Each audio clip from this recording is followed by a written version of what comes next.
Lepaskan beban lama.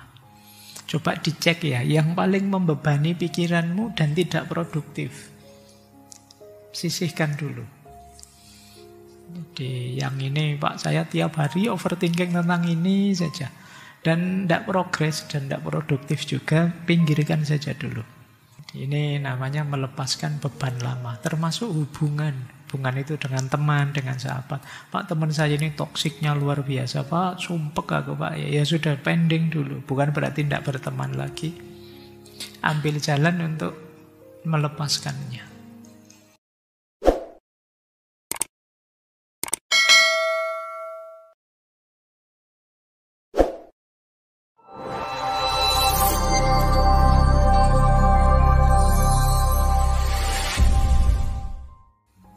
Assalamualaikum warahmatullahi wabarakatuh.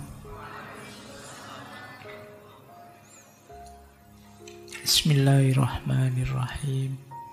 Alhamdulillahi rabbil alamin. Assalatu wassalamu ala asyrafil anbiya'i wal mursalin. Sayyidina wa maulana Muhammadin wa ala alihi wa ashabihi wa man tabi'ahum bi ihsanin ila yaumiddin. Amma ba'd. Bismillah. Mari kita lanjutkan lagi ngaji kita.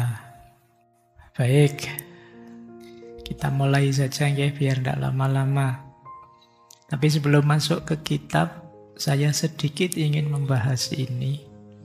Kapan itu saya ada kajian, ada pertanyaan menarik. Yaitu, Pak, gimana sih Pak? Apa mungkin sih Pak saya mereset?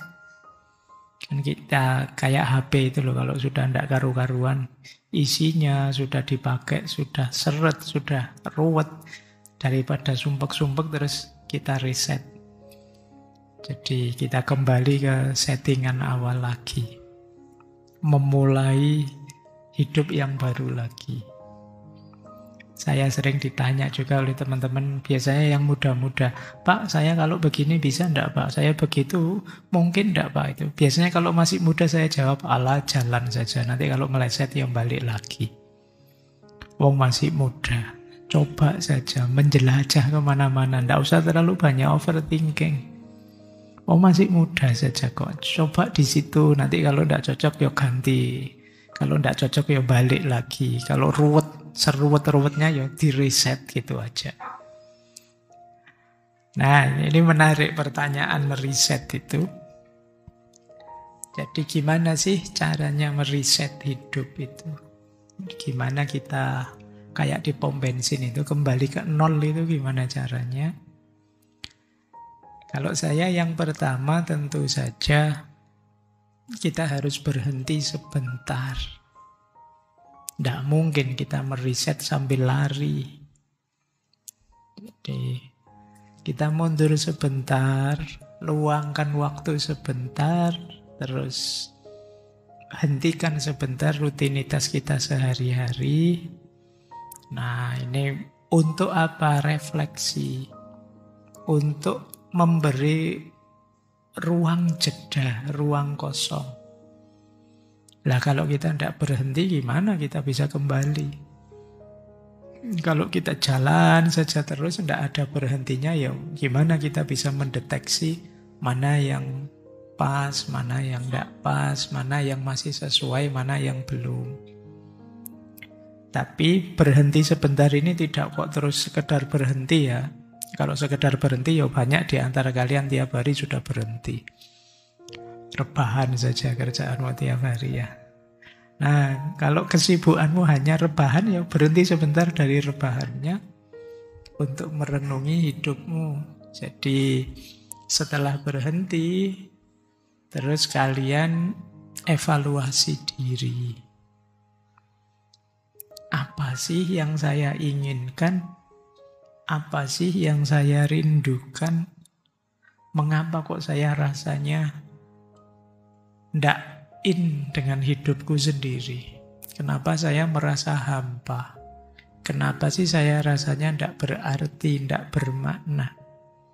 Kok aku gelisah terus? Kok aku tidak nyaman bahkan dengan diriku sendiri? Setiap kali berkaca nonton diriku sendiri kok rasanya sewebelnya luar biasa. Misalnya kalau ada yang begitu ya.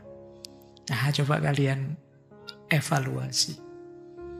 Karena kadang-kadang kita itu menjawab apa yang aku inginkan saja tidak bisa. Jadi apa sih yang aku inginkan itu mikir apa ya, itu sih kita apa ya. Jadi karena kita tidak terlatih melakukan refleksi diri, membaca diri kita. Maka setelah tadi berhenti sebentar, terus evaluasi diri. Boleh sambil membawa catatan, tidak usah malu-malu, tidak apa-apa bawa kertas, pulpen. Kalau males tidak ada kertas lagi, tidak ada pulpen di rumah karena selama ini pakai gadget, ya tidak apa-apa, gadgetmu diambil, dipakai. Untuk nulis, apa yang saya inginkan, apa yang ingin saya pertahankan dalam hidupku ini, apa saja yang harus saya lepaskan. Aktivitas apa yang harus saya hentikan, aktivitas apa yang harus saya kurangi, aktivitas apa yang harus saya mulai lakukan. Coba ya, latihan mulai refleksi seperti itu. Untuk dirimu sendiri. Tulis sejujur-jujurnya. Kalau untuk dirinya sendiri tidak pencitraan kan tidak apa-apa. Kalau diposting di medsos itu biasanya kamu ada pencitraannya mesti. Tapi itu tidak usah dibayangkan ini nanti diposting dibaca orang banyak. Pakai untuk dirimu sendiri saja. Sejujur-jujurnya tentang dirimu. Kalau jelek bilang saja jelek, ngaku saja. Tidak usah cari-cari alasan. Kalau Pak saya itu ada aktivitas ini loh Pak, yang saya tahu ini sebenarnya tidak boleh. Ini sebenarnya, tapi orang sedunia tidak tahu. Tapi jujur saja pada dirimu Pak, ya ini tidak boleh sebenarnya. Ya, entah itu download video-video yang itu, atau kamu sering apalah gitu, kamu ngerti lah sebenarnya, kamu sudah tahu. Tapi itu nanti taruh di daftar ya. Mana yang harus aku tinggalkan, mana yang harus aku tambahkan, mana yang harus aku pertahankan. Itu evaluasi diri. Terus, kalau sudah, biasanya masih ada problem dengan yang sudah terlanjur melekat. Tapi kamu ingin melepaskan. Nah, ini mulai perjuangan. Perjuangan ketiga itu melepaskan beban lama. Menaruh bebanmu yang menurutmu tidak relevan lagi. Apakah itu hubungan? Apakah itu kebiasaan? Apakah itu pola pikir bahkan, termasuk pekerjaan. Jadi ini kalau dulu kita belajar hidup minimalis, ini decluttering. Jadi kalau ada apapun di hidup kita yang tidak penting, sisihkan saja. Ya nanti itu bisa ditulis lagi ya di daftar. Lepaskan beban lama. Coba dicek ya, yang paling membebani pikiranmu dan tidak produktif. Sisihkan dulu. Jadi yang ini Pak saya tiap hari overthinking tentang ini saja. Dan tidak progres dan tidak produktif juga, pinggirkan saja dulu.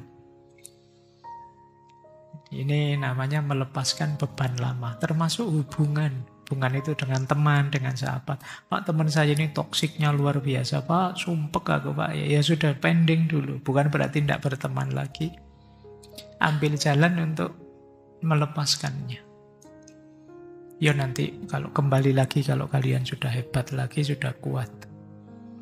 Tapi harus berani melepaskan.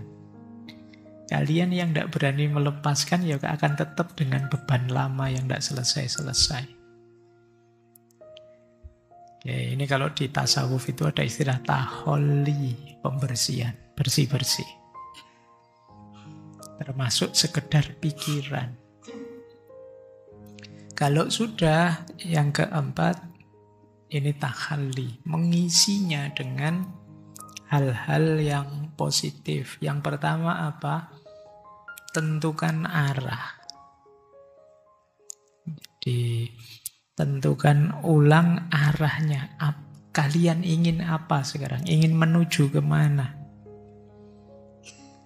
Nilai-nilai apa yang ingin kalian tegakkan sejak sekarang? Nah, misalnya, Pak, mulai sekarang saya ingin lebih soleh misalnya. Nah, mulai sekarang saya ingin lebih intelek lagi. Mulai sekarang saya ingin lebih tenang, lebih sabar. Nah, jadi itu memberi arah pada hidupmu sendiri. Karena hidup yang tanpa arah itu ya kamu sulit mengevaluasinya. Ini maju apa mundur ya? Ini progres apa regres saya itu? Tapi kalau kamu punya arah, jelas. Oh, ini saya maju karena saya lebih dekat dengan tujuanku.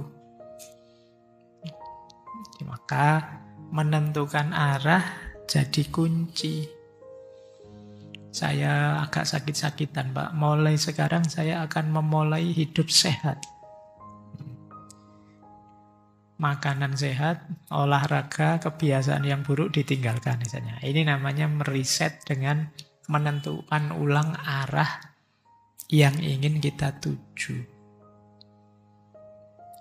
Baik, jadi cirinya kalian sukses di yang nomor 4 ini, kalau ditanya orang, keinginanmu apa, tujuanmu apa, kalian bisa jawab. Tapi kalau kalian masih bingung jawabnya, kalian belum sukses di yang nomor 4 itu. Berarti kalian masih belum punya tujuan hidup. Baik, itu yang keempat.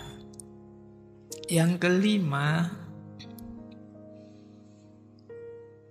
tadi kan punya tujuan. Tentu saja lakukan aktivitas untuk sampai pada tujuanmu. Mulailah dengan hal-hal dan kebiasaan kecil. Buatlah rutinitas-rutinitas baru dalam konteks arah tujuanmu tadi. Ya, jadi, Pak, saya ingin lebih soleh. Nah, misalnya mulai besok saya menambah rutinitas baca buku-buku agama. Atau mulai nambah zikir. Kemarin saya kalau sholat tidak ada zikirnya, Pak. Oh, sekarang saatnya beli tasbih terus zikir kalau habis sholat. Nah, gitu. Itu kecil saja ya, tapi jangan besar-besar. Kenapa kecil saja? Karena kalau besar, itu biasanya tidak bertahan lama, sudah macet. Sudah. Ambil kecil-kecil, nanti nambah lagi, mungkin bulanan, bahkan mungkin tahunan baru nambah. Tidak masalah. Lakukan aktivitas-aktivitas kecil diistiqomai. Ini nanti akan membangun karaktermu. Daripada aktivitas-aktivitas besar yang tidak ngukur kemampuan dirimu. Jadi tadi kayak saya pengen jadi orang soleh, Pak. Padahal kemarin sholat saya masih bolong-bolong. Tapi mulai sekarang saya sholatnya harus full. Ditambah sholat sunnah, tambah sholat malam, tambah sholat duha, tambah. Aku tidak yakin. Tetap macet itu di tengah jalan. Dari tidak pernah ngaji, Pak. Saya sekarang tidak pernah ngaji. Mulai besok saya ingin memulai ngaji lagi. Minimal seminggu sekali lah khatam. Saya tidak yakin. Jadi kecil-kecil saja. Apa saja itu, termasuk nanti kalian mungkin belajar filsafat, mungkin kuliah, mungkin ambil habit, kebiasaan yang kecil-kecil tapi manfaat. Pak, saya usahakan tiap hari baca buku minimal 10 halaman, itu masih make sense. Tapi begitu kamu ambisius, wah saya target Pak setiap hari 1 buku lah saya minimal. Tidak yakin aku. Istiqomah. Nulis juga begitu, kalian akademisi ini kan tuntutannya menulis. Istiqomah kan saja, nulis 1 halaman. Itu 1 bulan 30 halaman. 3 bulan bisa 1 buku. 100 halaman. Nah, diistiqomai malah jadi. Daripada sekarang ambisiusnya luar biasa nulis, besok sebulan selanjutnya macet. Tidak ngapa-ngapain. Jadi caranya begitu ya, kebiasaan kecil. Kemudian cari circle yang cocok. Kalau tidak ada ya bangun. Bangun itu bikin. Jadi mungkin di antara yang mendukung, memudahkan kita meriset hidup itu ya lingkungan baru. Karena kadang-kadang lingkungan lama itu vibe-nya masih vibe lama. Susah kita move on, tapi begitu ada lingkungan yang baru lebih mudah memulai cerita yang baru. Kalau tidak ada bikin, mungkin nyari teman yang satu visi atau nyari orang-orang yang bisa mendukung kita. Dan yang terakhir jangan lupa dukungan aspek spiritualnya. Nanti ada istilah spiritual reset. Jadi reset ulang. Ya, kalau dalam agama spiritual reset itu ya tobat. Jadi yang lama-lama, yang jelek-jelek dibuang, diambil yang baru, tobat. Atau seperti teorinya Paul Ricoeur, second naivete. Jadi second naivete itu, kalau di Ricoeur kan ada teori manusia itu ada first naivete, kemudian kecurigaan mulai kritis, dan yang kedua second naivete. Ini teori yang berhubungan dengan hermeneutika kalau di Paul Ricoeur itu. Jadi dalam beragama misalnya, kita itu awalnya hanya patuh pasrah saja. Jadi beragama dengan cara mematuhi secara simbolik, secara literal, apapun yang diajarkan pada kita. Ini namanya first naivete.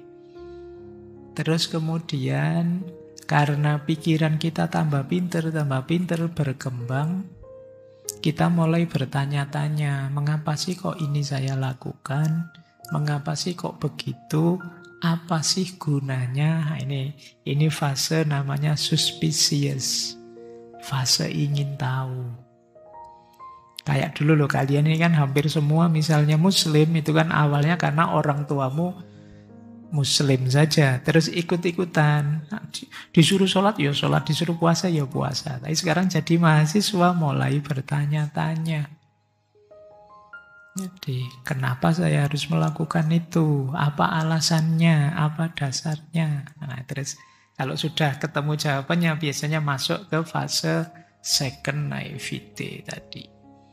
Ketika kita punya makna sekarang, lebih sadar, kenapa saya melakukan ini, kenapa saya melakukan itu. Ini biasanya keberagamaannya jauh lebih dalam, lebih mantap. Tidak mudah goyah. Nah, cuma kadang-kadang ada orang yang tidak masuk ke fase second naivete ini. Sampai tua, gaya hidupnya ada di level first. Di level yang pertama. Oke, kalau di agama kadang ada istilah taklid saja pokoknya. Ikut saja. Disuruh ke utara, disuruh ke selatan. Ini berarti fasenya masih pertama. Belum pernah menanyakan, mempertanyakan. Ya kalau tidak bertanya, ya tidak ada jawaban. Tapi kalau kita berani mempertanyakan, kita masuk ke tahap lebih tinggi dalam beragama, yaitu beragama yang sadar makna. Tidak lagi asal-asalan. Kita bisa menjawab, mengapa ini saya lakukan, mengapa itu saya lakukan. Bukan karena dulu disuruh orang tua atau kata guru saya begini, tapi saya sendiri sudah punya makna yang bisa menjawab mengapa melakukan itu. Nah, di antara meriset hidup ini nanti begitu. Jadi kita memaknai hidup, menjalankan hidup sesuai keinginan kita dan makna versi kita. Terserah orang melihat kita bagaimana, tapi inilah aku. Nah, itu bagian dari meriset hidup. Ya, cuma ini satu program ya, satu proses. Jangan terus, saya ingin bolak-balik riset, Pak. Nanti bolak-balik riset lagi, riset lagi. Nggak serius berarti nanti. Dulu diganti tujuan. Dulu kamu bingung sendiri, kelelahan nanti. Bikin yang jelas. Makanya tadi diawali dari pause, berhenti sebentar, terus merenungi dirimu lebih dalam. Baru menetapkan tujuan. Baik. Wah, pengantarnya panjang. Nggak apa-apa ya. Paling nggak sekarang dapat wawasan baru. Jadi hidupmu tidak sebuntu itu. Tidak se-stuck itu. Bagi teman-teman yang sedang ada masalah. Kalian bisa meriset hidupmu kapanpun kamu mau.